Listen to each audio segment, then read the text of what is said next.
बिस्मिल्लाहिर्रहमानिर्रहीम। Dear students, अस्सलाम वालेकुम। ऑपरेटिंग सिस्टम कोर्स में टॉपिक आज हम देखेंगे इंटर प्रोसेस कम्युनिकेशन, और इंटर प्रोसेस कम्युनिकेशन के फर्दर फिर मेथड्स हैं शेयर्ड मेमोरी, मैसेज पासिंग, इनको साथ देखेंगे डेफिनेटली। कोर्स आउटलाइन अगर आप देखें तो ये हमारा टॉपिक इंटर प्रोसेस कम्युनिकेशन ये मौजूद है। ठीक है जी। इंटर प्रोसेस दो प्रोसेसेस के दरमियान आपस की कम्युनिकेशन है, बिल्कुल वैसे ही जैसे दो ह्यूमंस आपस में कम्युनिकेट करते हैं। ठीक है, जैसे दो ह्यूमन आपस में कम्युनिकेट करते हैं तो उसी तरह से दो प्रोसेसेस आपस में कम्युनिकेट कर सकते हैं, तो उनकी जो कम्युनिकेशन है वो इंटर प्रोसेस कम्युनिकेशन कहलाएगी। Processes within a system में बी इंडिपेंडेंट और कोऑपरेटिंग। किसी भी एक सिस्टम के अंदर जो प्रोसेसेस हैं वो कोऑपरेटिंग हो सकते हैं या इंडिपेंडेंट हो सकते हैं। Any process that does not share data with any other process is independent. Cooperating process can affect और be affected by other processes including sharing data. तो जो कोऑपरेटिंग है दूसरी क्लास ऑफ प्रोसेसेस, वो या तो किसी दूसरे प्रोसेस को अफेक्ट कर सकते हैं या फिर अफेक्ट हो सकते हैं। तो उस अफेक्ट करने या अफेक्ट होने में शेयरिंग ऑफ डाटा भी शामिल है। रीजंस फॉर कोऑपरेटिंग प्रोसेस, क्यों ये करते हैं? Information sharing, computation speed up, modularity, convenience. तो ये डिफरेंट रीजंस हैं जिन रीजंस से प्रोसेसेस को आपस में कम्युनिकेट करना पड़ता है। First is information sharing, since several users may be interested in the same piece of information. For example, a shared file, we must provide an environment to allow concurrent access to such information. ठीक है जी। जैसे हमारा कोई system है, कोई server है, उसके ऊपर मल्टीपल यूजर्स हैं और वो सेम रिसोर्स को, सेम फाइल को शेयर कर रहे हैं, सेम फाइल को ओपन करना चाह रहे हैं, उससे डाटा रीड करना चाह रहे हैं, तो कोई ना कोई मैकेनिज्म होना चाहिए ना, ताकि वो सेम रिसोर्स को मल्टीपल यूज़र्स उसको जो है वो एक्सेस कर सकें या उसके ऊपर वर्क कर सकें। तो ये इंफॉर्मेशन शेयरिंग। फिर उसके बाद आ गया computation speed up. If we want a particular task to run faster, we must break it into sub tasks, each of which will be executing in parallel with the others. तो वो दूसरे processes को जब सब task में divide कर दिया, जो छोटे टास्क हैं, एक टास्क के छोटे जो पार्ट्स हैं, उनको अब दूसरे पार्ट्स के साथ कोई ना कोई उनको शेयरिंग करना पड़ेगी ताकि उनकी प्रोसेसिंग जल्दी हो जाए, वो स्पीड अप उनका प्रोसेस हो जाए। ठीक है जी। Notice that such a speed up can be achieved only if the computer has multiple processing cores. तो ये डेफिनेटली आप पैरेलल कंप्यूटिंग, पैरेलल प्रोसेसिंग तब ही कर सकते हैं जब आपके पास दो या दो से ज़्यादा सीपीयू कोर्स अवेलेबल हैं। तो आजकल के जो हमारे लेटेस्ट सिस्टम्स आ रहे हैं, पर्सनल कंप्यूटर्स हो जाएं या लैपटॉप्स हो जाएं, इवन मोबाइल्स में आपकी मल्टी कोर आ रहे हैं, एक से ज़्यादा आपके CPU core, processing course available होते हैं। तो कंप्यूटेशन स्पीड अप के लिए भी आपको जो है वो कम्युनिकेशन करना पड़ती है, inter process communication. Modularity, we may want to construct the system in a modular fashion, dividing the system functions into separate processes और थ्रेड्स। तो जब वो सेपरेट प्रोसेसेस होंगे या थ्रेड्स होंगे तो उन थ्रेड्स को, उन प्रोसेसेस को भी आपस में कम्युनिकेट करना पड़ेगा। फिर कन्वीनियंस है, even an individual user may work on many task at the same time. For instance, a user may be editing, वो कोई माइक्रोसॉफ्ट वर्ड पे काम कर रहा है, listening to music and compiling in parallel. तो सारे काम इकट्ठे कर रहा है, तो कन्वीनियंस के लिए भी आपको इंफॉर्मेशन शेयरिंग की ज़रूरत पड़ेगी, इंटर प्रोसेस कम्युनिकेशन की ज़रूरत पड़ेगी। कोऑपरेटिंग प्रोसेसेस जो पहले थे इंडिपेंडेंट, वो तो शेयर करते ही नहीं ना। कोऑपरेटिंग जो प्रोसेसेस हैं वो शेयर करते हैं। Cooperating processes share require inter process communication IPC mechanism that will allow them to exchange data and information। तो उनको आपस में शेयरिंग के लिए कोई ना कोई मैकेनिज्म चाहिए जिस मैकेनिज्म को यूज़ करते हुए, देखिए मैं अगर बोल रहा हूँ तो ये पूरा अगर आप इसको साइंटिफिकली देखो तो पूरा एक सिस्टम है, ठीक है जी।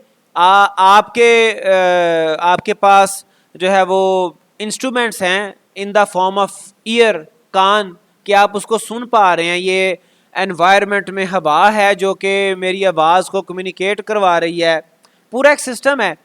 तो exchange of data and information के लिए कोई ना कोई मैकेनिज्म होना चाहिए। Two fundamental models of IPC are shared memory under the control of users, message passing under the control of OS. तो ये दो मैकेनिज्म है एनीवे, ठीक है जी। इन दो मैकेनिज्म्स को यूज करते हुए अकॉर्डिंग टू द सिचुएशन, दोनों के अपने प्लस अपने माइनस हैं, बेनिफिट्स हैं, ड्रॉबैक्स हैं, तो फिर सिचुएशन होती है।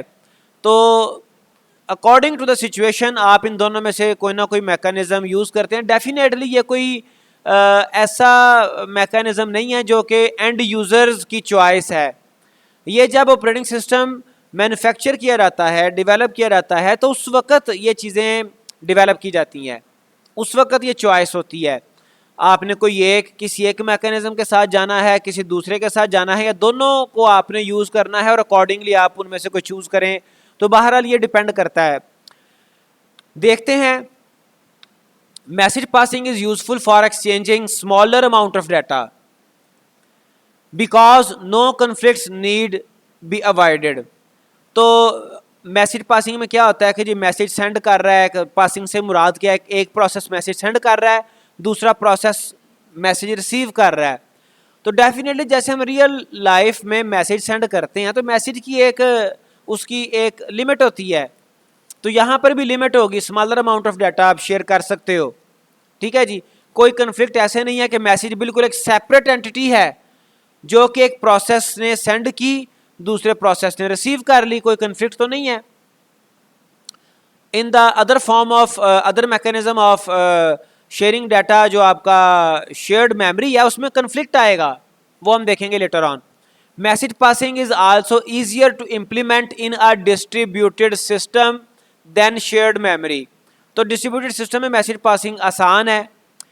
फिर आ गया shared memory can be faster than message passing since message passing system are typically implemented using system calls. तो सिस्टम कॉल यूज करेंगे मैसेज पासिंग के लिए, and thus require the more time consuming task of kernel intervention.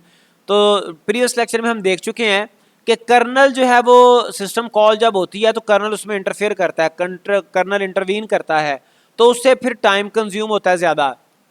तो ये shared memory से भी आप sharing कर सकते हैं डाटा की, इंफॉर्मेशन की। In shared memory system calls are required only to establish shared memory regions. तो जो शेयर्ड मेमोरी मैकेनिज्म है उसमें जो सिस्टम कॉल है वो सिर्फ एक शेयर्ड रीजन, शेयर्ड मेमोरी का रीजन क्रिएट करने के लिए सिस्टम कॉल यूज़ करना पड़ती है। Once shared memory is establish, जब वो आपका शेयर्ड रीजन क्रिएट हो जाता है फिर उसके बाद आपको सिस्टम कॉल की ज़रूरत नहीं है। Once shared memory is established all accesses are treated as routine memory access and no assistance from the kernel is required. फिर सिस्टम कॉल, फर्दर कोई सिस्टम कॉल की ज़रूरत नहीं पड़ती।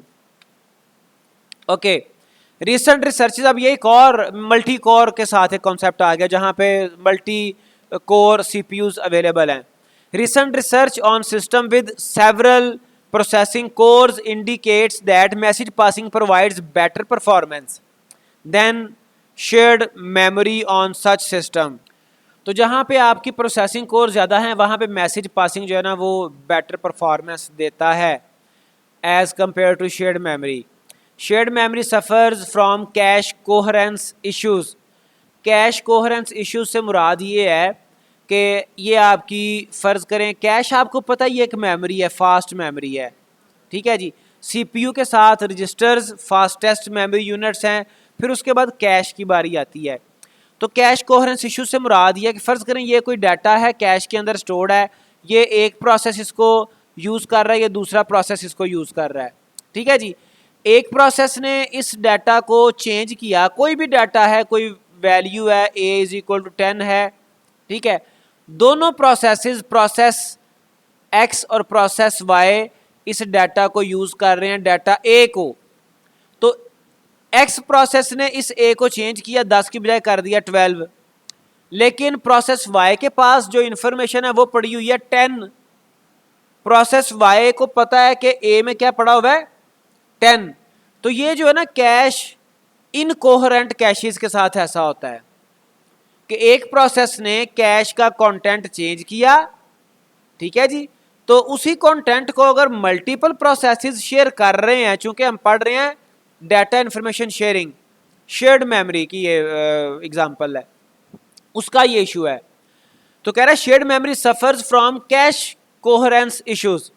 तो वो आपको बता दिया कि कैश में आपका कोई डाटा पड़ा हुआ है, 2 या 2 से ज़्यादा प्रोसेसेस उसको जो है वो एक्सेस कर रहे हैं, और अगर आपकी कैश इनकोहेरेंट है तो एक प्रोसेस ने डाटा चेंज किया तो बाकी प्रोसेसेस को इंटीमेट ही नहीं होता कि डाटा चेंज हो चुका है। But if the cache is coherent, फिर क्या होता है, as soon as one process changes the data in cache, तो तमाम प्रोसेसेस को इंटीमेट हो जाता है। ये आगे चल के डिटेल में भी हम इसको देखेंगे।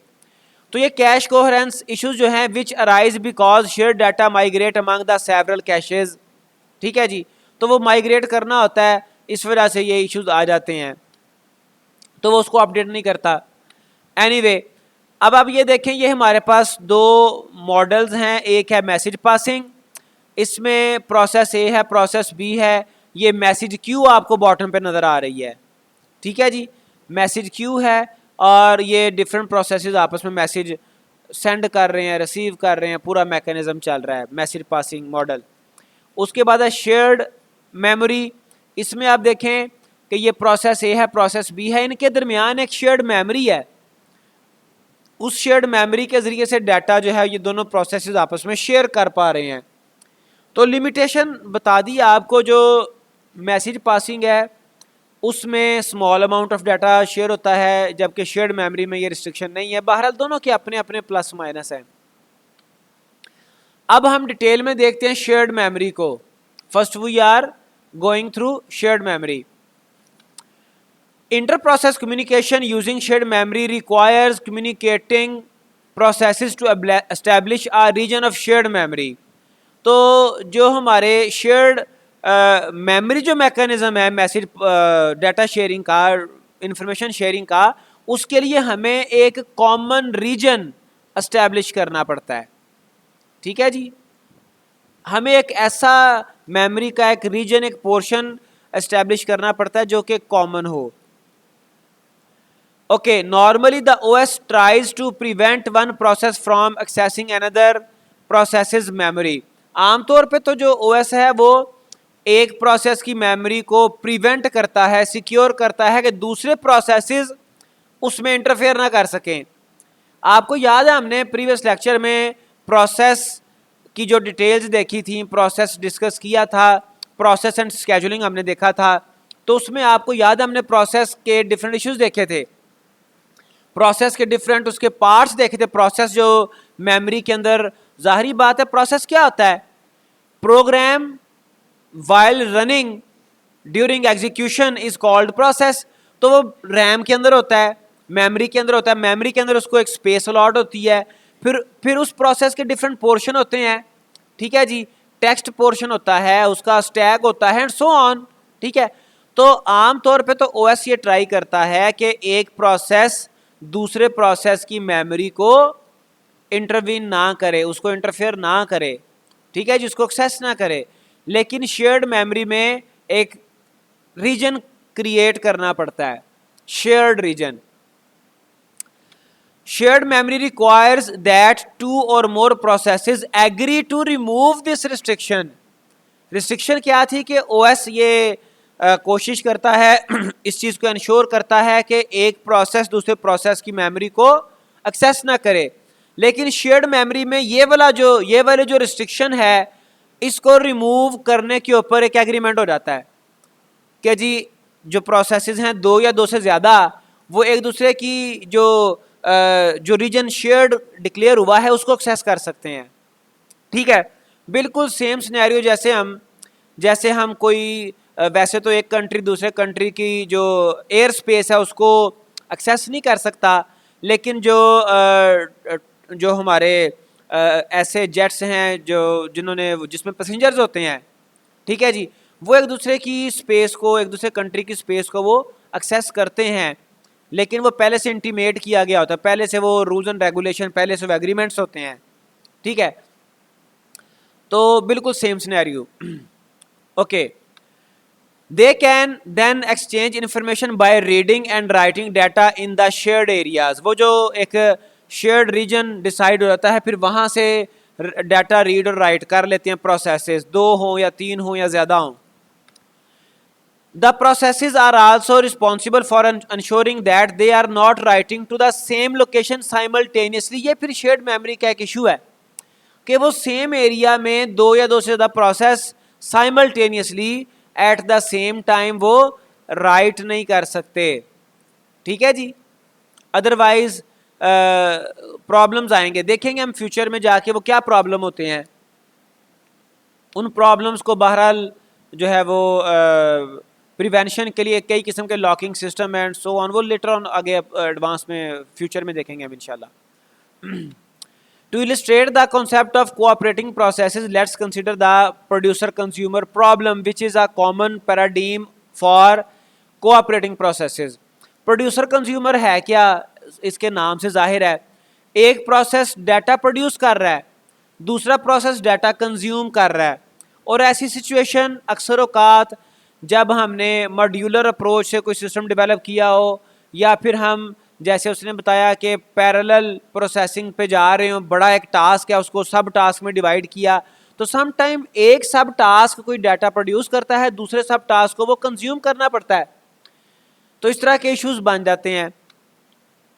A producer process produces information, जो प्रोड्यूसर प्रोसेस है, जाहिरी बात है प्रोड्यूसर इज अ प्रोसेस, तो वो जो प्रोड्यूसर प्रोसेस है वो इंफॉर्मेशन प्रोड्यूस करता है, ठीक है जी। That is consumed by a consumer process, consumer process फिर उसको कंज्यूम करता है, उसको यूज करता है। अच्छा, यहां पर प्रोडक्शन से मुराद जैसे रियल लाइफ में हम प्रोडक्शन कर रहे होते हैं, कोई फिजिकल चीज़ें प्रोड्यूस हो रही होती हैं कोई भी चीज़, तो वैसा कॉन्सेप्ट नहीं है यहाँ पे। प्रोडक्शन से मुराद और कंजम्पशन से मुराद क्या है? एक प्रोसेस कोई डाटा कैलकुलेट करता है, कोई इंफॉर्मेशन वो कैलकुलेट करता है, वो शेयर्ड जो रीजन की बात कर रहे हैं वहाँ पे वो पुट कर देता है, और जो कंज्यूमर प्रोसेस है वो उस इंफॉर्मेशन को रीड करता है और अपनी कैलकुलेशन में उसको यूज़ करता है। बात समझ आई है? एक प्रोसेस ने इंफॉर्मेशन प्रोड्यूस की है और जो कंज्यूमर है उसको वो इंफॉर्मेशन चाहिए, डेफिनेटली कंज्यूमर प्रोसेस के लिए फिर वो जो इंफॉर्मेशन है वो इनपुट होगी। एक प्रोसेस ने आउटपुट जनरेट की, प्रोड्यूस की, दूसरा जो कंज्यूमर प्रोसेस है वो उसको कंज्यूम कर रहा है, उसके लिए वो इनपुट है। The producer consumer problem also provides a useful metaphor for the client server paradigm. इसकी पूरी एक रिजेंबलेंस, मेटाफोर कहते हैं जो एक चीज़ दूसरी चीज़ से, जिस एक सिस्टम से आप दूसरा सिस्टम जिसे समझ सकते हो, मेटाफोर कहलाता है। जैसे हम रियल लाइफ में कहते हैं कि जी वो जनाब शेर वाला दिल है उसका, शेर जैसा वो जो है वो कह लें कि जवान है या हौसला, तो मेटाफोर। क्लाइंट सर्वर, सर्वर क्या होता है? Generally server acts as a producer and client as a consumer.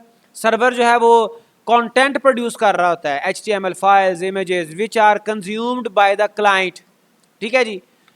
Okay, one solution to the producer consumer problem is shared memory. वो हमने पहले देख लिया कि एक जो है प्रोड्यूसर कंज्यूमर प्रॉब्लम को हम शेयर्ड मेमोरी से सॉल्व करते हैं, और जो डाटा इंफॉर्मेशन शेयरिंग है वो भी shared memory. To allow producer and consumer processes to run concurrently we must have available a buffer of items that can be filled by the producer and emptied by the consumer. अब यहाँ पर again buffer of items से मुराद कोई physical items नहीं है, item से मुराद यहाँ पे डाटा है, विच इज डेफिनेटली लॉजिकल, ठीक है जी, विच इज सॉफ्ट फॉर्म। तो एक बफर बहरहाल क्रिएट किया जाता है जो कि प्रोड्यूसर उस बफर को फिल करता है, कंज्यूमर उस बफर को एम्प्टी करता है, कंज्यूम करता है। Buffer will reside in memory shared by producer and consumer processes. जो हमने पहले कहा कि कोई एक जो है वो कॉमन रीजन ऑफ मेमोरी जो है वो डिसाइड करना पड़ती है जहाँ से प्रोड्यूसर और कंज्यूमर दोनों प्रोसेसेस वो डाटा लिख सकें और पढ़ सकें। A producer can produce one item while the consumer is consuming another item, जो कि उसने प्रीवियसली कंज्यूम की थी, कंज्यूमर वो आइटम कंज्यूम करेगा। The producer and consumer must be synchronized. Synchronized किस सेंस में कि प्रोड्यूसर एक डाटा एलिमेंट अभी प्रोड्यूस कर रहा है, वो भी प्रोड्यूस हुआ नहीं है, तो कंज्यूमर उसको कंज्यूम नहीं कर सकता। इसीलिए यहाँ पे प्रीवियसली कंज्यूम्ड लिखा गया है, बल्कि सॉरी प्रीवियसली प्रोड्यूस्ड आना था, क्योंकि ये मैंने एडिशनली एक्सप्लिसिटली खुद लिखा है। तो ये है प्रीवियसली प्रोड्यूस्ड, मतलब क्या कि जो कंज्यूमर है वो कंज्यूम एक और आइटम कंज्यूम कर रहा होगा जो कि पहले प्रोड्यूस हुई थी, अभी करंटली नहीं। The producer and consumer must be synchronized so that the consumer does not try to consume an item that has not been produced। जो अभी प्रोड्यूस ही नहीं हुई या अभी प्रोड्यूस हो रही है, कंज्यूमर उसको कंज्यूम नहीं कर सकता। तो ये सिंक्रोनाइजेशन होनी चाहिए। बात समझ आई? Two types of buffers can be use. जो बफर्स हैं जहां पे प्रोड्यूसर आइटम्स राइट करता है या डाटा इंफॉर्मेशन राइट करता है और जो कंज्यूमर है वो रीड करता है। ये दो तरह के होते हैं बफर, एक है अनबाउंडेड बफर, एक है bounded buffer. Unbounded buffer places no practical limit on the size of the buffer, यानी कि अनबाउंडेड बफर का साइज जो है ना वो कोई लिमिटेड नहीं होता कि इतना डाटा, इतने एलिमेंट्स ऑफ डाटा आप राइट कर सकते हो। The consumer may have to wait for new items, but the producer can always produce new items freely because the buffer is not limited। Buffer के ऊपर डाटा राइट करने की कोई limitation नहीं है। कंज्यूमर को तो वेट करना पड़ सकता है कि नया आइटम कंज्यूम हुआ कि नहीं, but producer has not to wait. वो रेगुलरली अपनी पेस के साथ वो प्रोड्यूस कर रहा है और कंज्यूमर अपनी पेस के साथ कंज्यूम करता रहेगा। If there is no element in the buffer then consumer might have to wait. The other is bounded buffer assumes a fixed buffer size. इसका कोई फिक्स्ड बफर साइज होता है। In this case the consumer must wait if the buffer is empty. अगर buffer empty है तो consumer को wait करना पड़ेगा। And the producer must wait if the buffer is full, क्योंकि उसकी बफर की एक लिमिट है, वो उसने डाटा कोई इंफॉर्मेशन प्रोड्यूस करनी है, बफर में राइट करनी है, but buffer is full, so the producer has to wait. Let's look more closely at how the bounded buffer illustrates IPC inter-process communication using shared memory। The following variables reside in a region of memory shared by the producer and consumer processes। तो कौन कौन से कैसा इसका ये हमारी shared memory का जो बफर है और बाउंडेड बफर कैसा नज़र आता है वो ये देखें। पहले हम बफर का साइज़ बताएंगे, चूंकि बाउंडेड है तो इसका कोई साइज़ होगा लिमिटेड। फिर ये स्ट्रक्ट एक जो है वो बनाया गया। स्ट्रक्ट आपको बताया हुआ है कि स्ट्रक्ट एक क्लास की तरह से होता है, लेकिन इसमें मेथड्स नहीं आते, फंक्शंस नहीं आते, इसमें सिर्फ डाटा आता है। बहरहाल ये एक इसका इस टाइप का एक टाइप डेफिनेशन ये क्या करता है, ये स्ट्रक्ट का एक वेरिएबल बनाता है जो कि आइटम के नाम से बना दिया। अब ये एक उसने इस वेरिएबल इस टाइप के वेरिएबल का एक बफर बना दिया और इसमें दो वेरिएबल्स हैं इंट टाइप के, in and out, in and out. अब ये क्या करते हैं इसको देखते हैं हम। The shared buffer is implemented as a circular array with two logical pointers in and out. The variable in points to the next free position in the buffer, next free position in the buffer. Out points to the first full position in the buffer. तो in जो है वो अगली vacant position बताता है, और जो out है वो पहली या प्रीवियसली वो फुल पोजीशन बताता है कि कहाँ पर डाटा पड़ा हुआ है। ठीक है जी, इन एंड आउट वेरिएबल इसमें आते हैं। The buffer is empty when in is equal to out, अगर इन और आउट आपस में बराबर हैं तो बफर जो है वो एम्प्टी होगा। और नेक्स्ट है the buffer is full when in plus one person modulus operator है, buffer size is equal to out. तो ये इन दोनों को, इन इक्वल आउट को, और ये जो आगे उसने लिखा हुआ in plus one person buffer size equal out, इसको हम प्रोड्यूस करते वक्त या कंज्यूम करते वक्त इन कंडीशंस को हम यूज़ करते हैं ये चेक करने के लिए कि हमारा बफर फुल है या एम्प्टी है। अगर बफर एम्प्टी है तो डेफिनेटली फिर कंज्यूम नहीं हो सकता, अगर बफर फुल है तो फिर प्रोड्यूस नहीं हो सकता। ये बाउंडेड बफर की बात हो रही है, चूंकि बाउंडेड बफर लिमिटेड होता है। अगर बफर एम्प्टी है, अगर इन इक्वल आउट है तो फिर कंज्यूम नहीं हो सकता, और अगर बफर फुल है तो फिर प्रोड्यूस नहीं हो सकता। ओके, जैसे ये देखें, ये हमारे पास प्रोड्यूसर प्रोसेस है, प्रोड्यूसर प्रोसेस की इंप्लीमेंटेशन है। ये एक आइटम है नेक्स्ट प्रोड्यूस्ड, फिर वाइल ट्रू। वाइल ट्रू से मुराद ये है, सी लैंग्वेज में ट्रू की जगह पे आप 1 लिख सकते हो, या फिर कोई भी नॉन ज़ीरो नंबर लिख सकते हो तो वो ट्रू रहेगा। सी में फॉल्स सिर्फ 0 से रिप्रेजेंट होता है, negative numbers, positive numbers, decimal numbers, हर तरह से ट्रू ही कंसिडर होता है। एनीवे, वाइल ट्रू, फिर आगे एक वाइल कंडीशन लग गई। ये देखें, ये वाइल कंडीशन जो लगी है ये फुल की लगी हुई है, चूंकि ये प्रोड्यूसर प्रोसेस है ना। तो अगर तो बफर आपका फुल है तो फिर वो डू नथिंग, फिर क्या करेगा, ये देखें डू नथिंग। ठीक है जी, और इसके बाद इस वाइल के बाद सिर्फ और सिर्फ सेमीकोलन लगाया हुआ है। इसका मतलब यह है कि इसकी बॉडी में कुछ भी नहीं है। अगर तो बफर फुल है तो ये फ्री रहेगा, और अगर नहीं है तो फिर ये क्या करेगा, फिर ये जनाब जो नेक्स्ट प्रोड्यूस्ड आइटम है वो बफर में स्टोर करता चला जाएगा।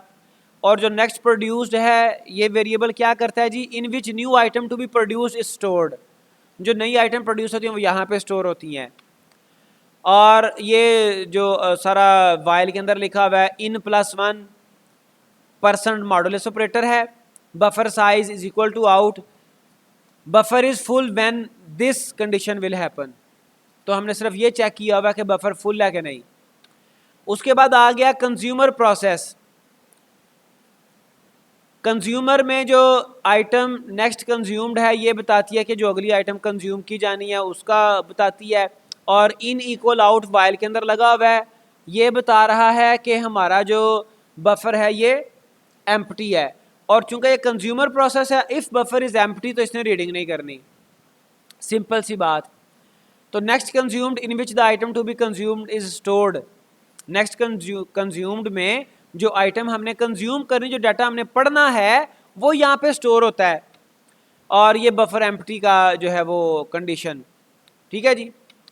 Message passing provides a mechanism to allow processes to communicate and to synchronize their actions without sharing the same address space. Message passing का एक दूसरा मैकेनिज्म आ गया। अब जो शेयर्ड मेमोरी थी वहां पे एड्रेस स्पेस की कंपल्शन थी कि एक प्रोसेस दूसरे प्रोसेस की एड्रेस स्पेस को शेयर कर रहा है। आमतौर पे उसने बताया था कि ओएस जो है प्रिवेंट करता है एक प्रोसेस की मेमोरी दूसरे प्रोसेस शेयर नहीं कर सकते, लेकिन शेयर्ड मेमोरी मैकेनिज्म में 2 या 2 से ज़्यादा प्रोसेसेस को इस चीज़ के ऊपर एग्री करना पड़ता है कि हम ये मेमोरी जो है कॉमन उसको शेयर कर सकते हैं। अब मैसेज पासिंग में क्या होता है, ये without sharing the same address space ये काम चल रहा होता है। Okay, it is particularly useful in distributed environment. Distributed environment कौन से हैं, जहाँ पे एक कंप्यूटर यहाँ पड़ा है, दूसरा कंप्यूटर किसी और जगह पे पड़ा हुआ है, किसी और जियो लोकेशन पे पड़ा हुआ है, फिजिकली डिस्ट्रीब्यूटेड है और बजरिया नेटवर्क आपस में कनेक्टेड है। तो उसको डिस्ट्रीब्यूटेड एनवायरनमेंट कहेंगे। वेयर द कम्युनिकेटिंग प्रोसेसेस में reside on different computers connected by a network. वो जिन प्रोसेसेस ने आपस में कम्युनिकेट करना है, इंटर प्रोसेस कम्युनिकेशन होनी है, वो दोनों प्रोसेस, एक प्रोसेस किसी और कंप्यूटर पे पड़ा है, दूसरा प्रोसेस किसी और कंप्यूटर पे पड़ा है, और दोनों डिस्ट्रीब्यूटेड एनवायरनमेंट में है। दोनों कंप्यूटर्स आपस में बजरिया इंटरनेट या बजरिया नेटवर्क, वो नेटवर्क भी हो सकता है, इंटरनेट भी हो सकता है, आपस में कनेक्टेड हैं। ठीक है जी। For example an internet chat program could be designed so that chat participants communicate with one another by exchanging messages. Very simple mechanism, very simple scenario which we face on daily basis. A message passing facility provides at least two operations: send message and receive message, right? चूंकि ज़ाहरी बात है message passing mechanism है data या information share करने के लिए, तो जो एक प्रोसेस मैसेज सेंड करेगा और दूसरा प्रोसेस मैसेज रिसीव करेगा। अगर दूसरे प्रोसेस को डाटा शेयर करने की ज़रूरत पड़ी है तो अब की बार दूसरा जो प्रोसेस है, ये देखें ना, एक है प्रोसेस आपका ए, एक प्रोसेस है बी। तो अगर प्रोसेस ए ने डाटा सेंड करना है तो ये सेंड मैसेज को यूज़ करेगा मैकेनिज़्म, और जो प्रोसेस बी है ये रिसीव मैसेज मैकेनिज़्म यूज़ करेगा। और अगर बी ने मैसेज सेंड करना है तो वो भी same. Okay, message sent by a process can be either fixed or variable in size. If only fixed size messages can be sent, the system level implementation is straightforward. अगर तो आपके message का size fixed है फिर तो आपके system की implementation वो सीधी सीधी है।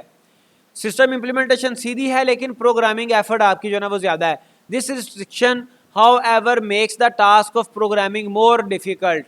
अगर आपके मैसेजेस फिक्स्ड साइज हैं तो सिस्टम इम्प्लीमेंटेशन ईजी है लेकिन प्रोग्रामिंग एफर्ट से ज़्यादा होंगी। But if on the other hand conversely variable sized messages require a more complex system level implementation. System level implementation ज़्यादा होती है वेरिएबल साइज्ड मैसेजेस में, but the programming task becomes simpler. This is a common kind of trade off seen through out operating system design. तो trade off कहते हैं जहाँ पे आपको कोई ना कोई कंप्रोमाइज़ करना पड़े। अगर आपका मैसेज फिक्स साइज़ है तो सिस्टम इम्प्लीमेंटेशन आसान है लेकिन प्रोग्रामिंग एफर्ट ज़्यादा है। अगर आपका आप मैसेज का साइज़ बढ़ाना चाहते हो, वेरिएबल लेंथ रखना चाहते हो, तो फिर आपकी वो ट्रेड ऑफ है, फिर आपके सिस्टम की इम्प्लीमेंटेशन डिफ़िकल्ट है या कॉम्प्लेक्स है। तो इन सारी चीज़ों के दरमियान जो है ना वो आपके ऑपरेटिंग सिस्टम जब आप इम्प्लीमेंट कर रहे होते हैं, जो डेवलपर्स हैं, जो ओएस डेवलपर्स हैं, तो उस वक्त ये सारे चीज़ों को मद्देनज़र रखते हुए वो डिफरेंट सिनेरियोज बिल्ड करते हैं, डिफाइन डिज़ाइन करते हैं। If processes P and Q want to communicate they must send messages to and receive message from each other. A communication list must exist between them. जिस तरह से जब हम कोई रियल लाइफ में कॉल करते हैं किसी भी कम्युनिकेशन मैकेनिज़्म को यूज़ करते हुए, तो हमारा एक कम्युनिकेशन लिंक डेवलप होता है कि नहीं होता। जब वो हम कॉल करते हैं, जब वो लिंक डेवलप हो जाता है, फिर सेंडर अपनी वॉइस, अपना डाटा उस लिंक के ज़रिए शेयर करना शुरू कर देता है और जो रिसीवर है वो उस वॉइस को सुनना शुरू कर देता है। और जब तक वो लिंक एस्टैब्लिश्ड रहता है उस वक्त तक आपस में एक्सचेंज ऑफ डाटा चलता रहता है। Same scenario is here. This link can be implemented in a variety of ways. We are concerned here not with the link's physical implementation, for example shared memory, hardware bus or network, but rather with its logical implementation। अभी हम यहाँ पे logical implementation देखेंगे, जो इसकी physical implementation है वो आगे topics में आएगी शायद next chapters में। Here are several methods for logically implementing a link and the send receive operations। कई चीज़ें, कई ट्रेड ऑफ्स हैं, कई आपके प्लस माइनसेस हैं, कई आपकी चीज़ें हैं जिनमें से आपको डिसाइड करना पड़ता है। ठीक है जी। डायरेक्ट और इनडायरेक्ट कम्युनिकेशन, आपने कम्युनिकेशन कैसे करनी है, डायरेक्ट है या इनडायरेक्ट है, सिंक्रोनस है या एसिंक्रोनस है, ठीक है जी, ऑटोमेटिक है या एक्सप्लिसिट बफरिंग है। तो ये मुख्तलिफ़ चीज़ों के बारे में आपको डिसाइड करना पड़ता है और फिर कहीं जाके जो है वो मैसेज पासिंग का कोई कंक्रीट कोई डेफिनेट मैकेनिज़्म डेवलप होता है। तो अभी चूँकि हमारा लेक्चर का टाइम भी तकरीबन कंप्लीट हुआ चाहता है, तो आज के लिए इतना ही। बाकी इसी टॉपिक को हम आगे कंटिन्यू करेंगे, देखेंगे। चूँकि हमने शेयर्ड मेमोरी को डिस्कस कर लिया, उसको एक्सप्लॉइट कर लिया, उसको देख लिया, लेकिन मैसेज पासिंग के कुछ कॉन्सेप्ट्स अभी रहते हैं। तो समराइज़ 1-2 मिनट में मैं कर देता हूँ आपको जो हमने आज पढ़ा। डिफरेंट प्रोसेसेस जो एक बिल्कुल इंडिपेंडेंट होते हैं, वो आपस में कम्युनिकेट कर सकते हैं, ठीक है जी। अगर वो आपस में कम्युनिकेट कर रहे हैं तो फिर उनको कम्युनिकेट करने के लिए दो मैकेनिज़्म में से कोई एक मैकेनिज़्म के साथ वो कम्युनिकेट करेंगे। इंटर प्रोसेस कम्युनिकेशन ये कहलाती है। एक मैकेनिज़्म शेयर्ड मेमोरी है, दूसरा मैकेनिज़्म मैसेज पासिंग है। दोनों के अपने अपने ड्रॉबैक्स हैं, अपने अपने बेनिफिट्स हैं, ठीक है। आज हमने शेयर्ड मेमोरी को डिटेल में देख लिया और जो मैसेज पासिंग है उसको हमने उसकी बेसिक्स कुछ देखी हैं, बाकी आगे भी देखेंगे। आज के लिए इतना ही। टेक केयर, अल्लाह हाफिज़।